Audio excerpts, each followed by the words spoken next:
That haste is a reflection of my introduction. I say to the honorable gentleman this: we are in our democracy 75 years late in providing equal rights to men and women to enter into matrimony. इस बात का उल्लेख करना महोदय उचित होगा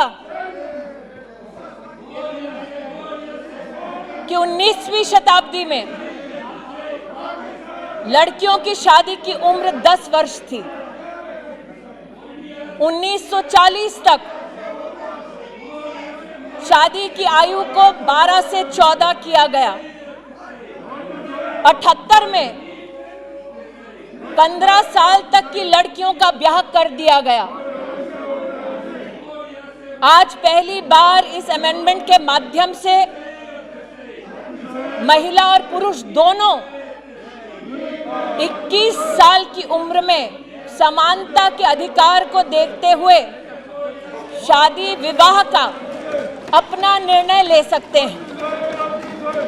ये कहना कि अगर महिला शिक्षित नहीं है तो वो अपने अधिकारों का ना ज्ञान रख पाएगी, ना उन अधिकारों का इस्तेमाल कर पाएगी।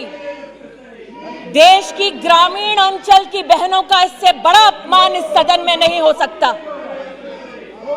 आज इस सदन के सम्मुख मैं ये कहना चाहूंगी कि 2015 से लेकर 2020 तक हमारे देश में बाल विवाह रोकने की संख्या 20 लाख विवाह रोके गए हैं, ऐसे रिसर्च हमको बतलाती है।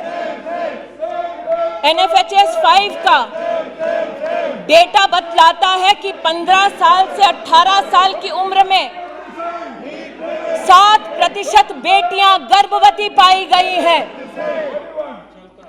18 साल से कम उम्र में 23% लड़कियों का ब्याह रचा दिया गया, जबकि कानून उसकी इजाजत नहीं देता। और आज जो लोग आपने अपनी बात रखी, मेरा माननीय सदस्यों से अनुरोध है, आपने अपनी बात रखी है ना। ऑनरेबल मिनिस्टर इज स्पीकिंग, मंत्री जी उसको रिस्पॉन्ड कर रही हैं, महिला मंत्री है, आप कृपया सीट पर जाइए, शांतिपूर्वक सुनिए। आपने अपनी बात रख दी है। That this house cannot be witness to that disrespect to women is my contention today. महोदय, जिन लोगों ने कहा कि ये अमेंडमेंट सेक्युलर नहीं है, उनका ध्यान आकृष्ट करना चाहूंगी सुप्रीम कोर्ट के कथन पर। Independent thought versus union of India 382 of 2010, supreme court का स्वयं मानना है कि ये एक्ट सेक्युलर एक्ट है और मुस्लिम पर्सनल लॉ की दृष्टि से भी, हिंदू मैरिज एक्ट की दृष्टि से भी सभी धर्म, सभी जाति, सभी समुदाय की महिलाओं को समानता का अधिकार विवाह की दृष्टि से मिलना चाहिए। महोदय, इस निर्णय की सामाजिक, सांस्कृतिक, पारिवारिक, मार्मिक विषयों को मैं समझती हूं।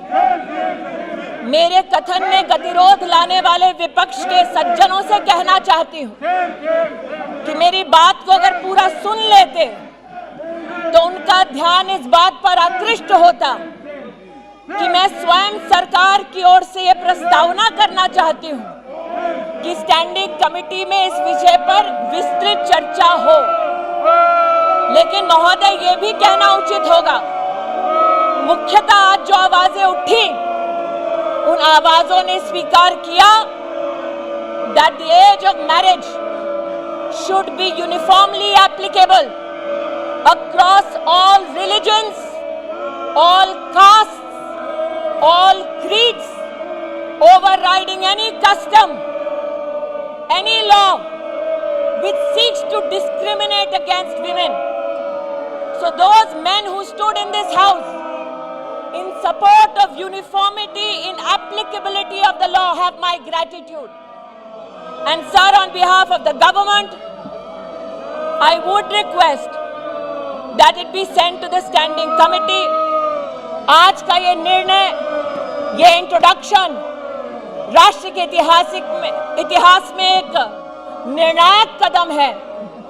हमारे प्रधानमंत्री जी ने इस प्रस्तावना को अपना आशीर्वाद दिया कि इस देश में किसी महिला के साथ भेदभाव ना हो।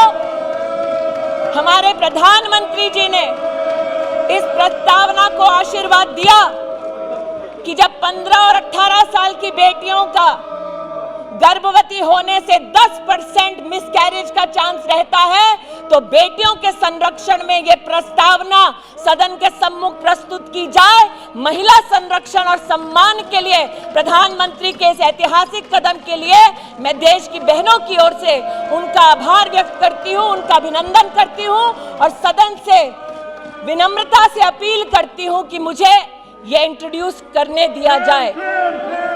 है कि विधेयक को प्रस्तावित करने की अनुमति प्रदान की जाए। जो सदस्य इसके पक्ष में वो हाँ कहें, जो सदस्य इसके विरोध में वो ना कहें। मेरे विचार में निर्णय हाँ वालों के पक्ष में हुआ।